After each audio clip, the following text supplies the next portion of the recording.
नमस्कार। हम सब अपनी रोज की बातचीत में समाज शब्द का इस्तेमाल तो खूब करते हैं, है ना? लेकिन क्या कभी रुककर यह सोचा है कि समाजशास्त्र की नज़र में इसका असली मतलब क्या है? तो चलिए, आज इसी सवाल की तह तक चलते हैं और समाज को एक नए नजरिए से समझते हैं। अच्छा, जब समाज शब्द सुनने में आता है तो जहन में क्या तस्वीर बनती है? शायद लोगों की भीड़, या फिर कोई शहर, कोई गांव, कोई देश।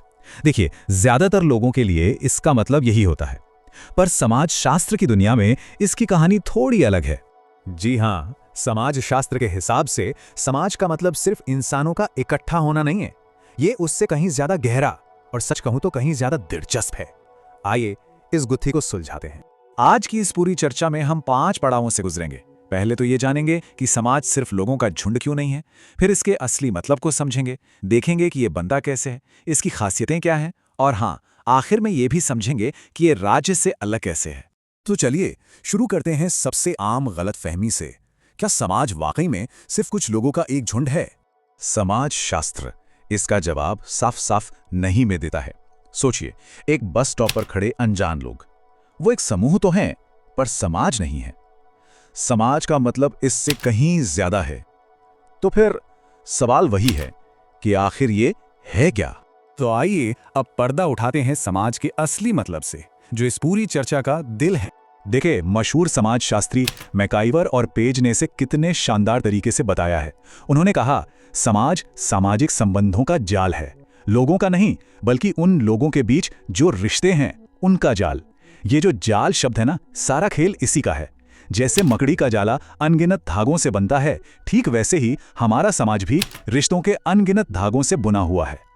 और पता है, यही बात समाज को अमूर्त बना देती है, मतलब जिसे हम छू या देख नहीं सकते।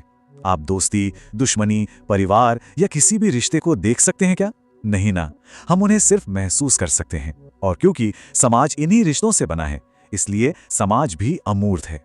ठीक है, तो ये तो समझ आ गया कि समाज रिश्तों का एक जाल है, पर सवाल ये है कि ये जाल ये बनता कैसे है? चलिए देखते हैं। इसका सीधा सा जवाब है सामाजिक अंतःक्रिया, यानी सोशल इंटरैक्शन से। जब हम और आप, जब लोग एक दूसरे से बात करते हैं, मिलते जुलते हैं, लेन देन करते हैं, तो उनके बीच रिश्ते पनपते हैं, और बस इन्हीं रिश्तों से समाज की बुनियाद रखी जाती है। और ये इंटरैक्शन, ये मेलजोल 3 लेवल पर होता है। पहला, जब 2 लोग आपस में बात करते हैं, जैसे 2 दोस्त। दूसरा, जब एक इंसान एक पूरे ग्रुप से बात करता है, जैसे एक टीचर अपनी क्लास से। और तीसरा, जब 2 ग्रुप्स आपस में इंटरैक्ट करते हैं, जैसे कि क्रिकेट की 2 टीमें एक दूसरे के खिलाफ मैच खेल रही हों।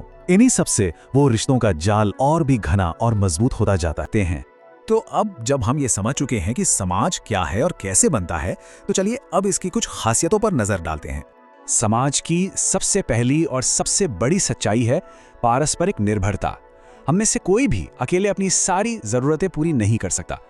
एक और दिलचस्प बात, समाज में समानता और विभिन्नता दोनों एक साथ मौजूद होती हैं। एक तरफ हम सबकी भाषा, संस्कृति और मान्यताएं हमें एक दूसरे से जोड़ती हैं, ये समानता है। तो वहीं दूसरी तरफ हम सबके शौक, काबिलियत और विचार अलग अलग होते हैं, और यही विभिन्नता समाज को जिंदा दिल और रंगीन बनाती है। बिल्कुल इसी तरह समाज में सहयोग और संघर्ष भी साथ साथ चलते हैं। हम सब मिलकर कोई त्योहार मनाते हैं, ये सहयोग है। पर वही दूसरी तरफ कभी पानी के लिए, कभी जमीन के लिए, या कभी विचारों को लेकर हमारे बीच टकराव भी होता है, ये संघर्ष है। और सच तो ये है कि ये दोनों ही समाज की हकीकत हैं। और हाँ, एक बात और, समाज कभी भी एक जैसा नहीं रहता, ये हमेशा हर पल बदलता रहता है। जरा सोचिए, मोबाइल फोन और इंटरनेट ने हमारे रिश्तों और जीने के तरीके को कितना बदल दिया है। समाज किसी ठहरे हुए तालाब जैसा नहीं, बल्कि एक बहती हुई नदी की तरह है। आज की इस पूरी बातचीत का सार क्या है? सार ये है कि समाज सिर्फ लोगों का एक झुंड नहीं है, बल्कि ये उन लोगों के बीच मौजूद सामाजिक रिश्तों का एक अमूर्त, हमेशा बदलता हुआ और बहुत ही पेचीदा जाल है। ये वो अदृश्य धागे हैं जो हम सबको एक दूसरे से जोड़कर रखते हैं। जाते जाते एक सवाल छोड़ जाता हूं। आज की इस डिजिटल दुनिया में, जहां हमारे रिश्ते फेसबुक और इंस्टाग्राम पर बन रहे हैं, जहां हम एक दूसरे से स्क्रीन के जरिए जुड़े हैं, क्या लगता है, क्या समाज की ये परिभाषा बदल रही है? इस पर सोचिएगा जरूर।